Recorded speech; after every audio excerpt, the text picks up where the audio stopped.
Axel Rudakubana. This case is yet another tragic, avoidable and disgraceful example of how the UK's so-called safeguarding systems systematically fail black and vulnerable children.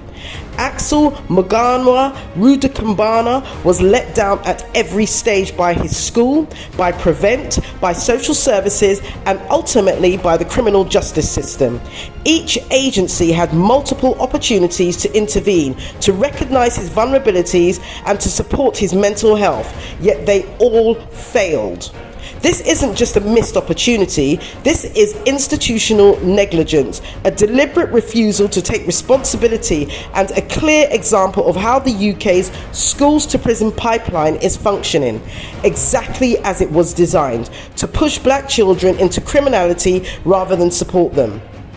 The government's own Prevent Learning Review admits these failings. It outlines how Axel was referred to Prevent 3 times, how concerns were raised about his well-being, and how time after time so-called professionals dismissed the signs of his decline. But let's be clear, these same agencies, when dealing with white children, mobilise resources, conduct mental health assessments, and ensure that families review wraparound support. Axel received none of that. Instead, his struggles were ignored, his family's pleas were cast aside, and he was left to drown in a system that never intended to help him in the first place. The media played its part in this injustice too. They vilified Axel, framing him as a villain, whilst completely erasing the systemic failings that led to his actions. The coverage was not only irresponsible, but outright dangerous, fueling racial hatred and leading to violent riots up and down the country. The clear double standards in how the press portrays black youth compared to their white counterparts are undeniable. Had Axel been a white child, we would have seen sympathetic headlines about a troubled boy failed by the system. Instead, he was used as a scapegoat to justify further racist violence as the media distorted his background and fueled misinformation that led to anti-Muslim attacks. This report will sit on a shelf like all the others before it. The same authorities who claim to care about lessons learnt will continue to do nothing. And while they protect their careers, black children continue to suffer, families continue to be ignored, and lives continue to be destroyed.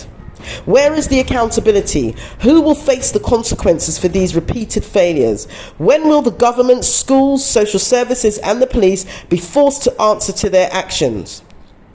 At the Black Child Agenda, we see these systemic failures daily. We fight for families every day who navigating the system, institutional barriers that failed Axel. This case is not an anomaly.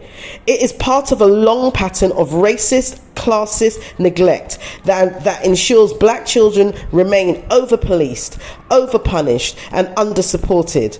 Until there is genuine accountability, nothing will change.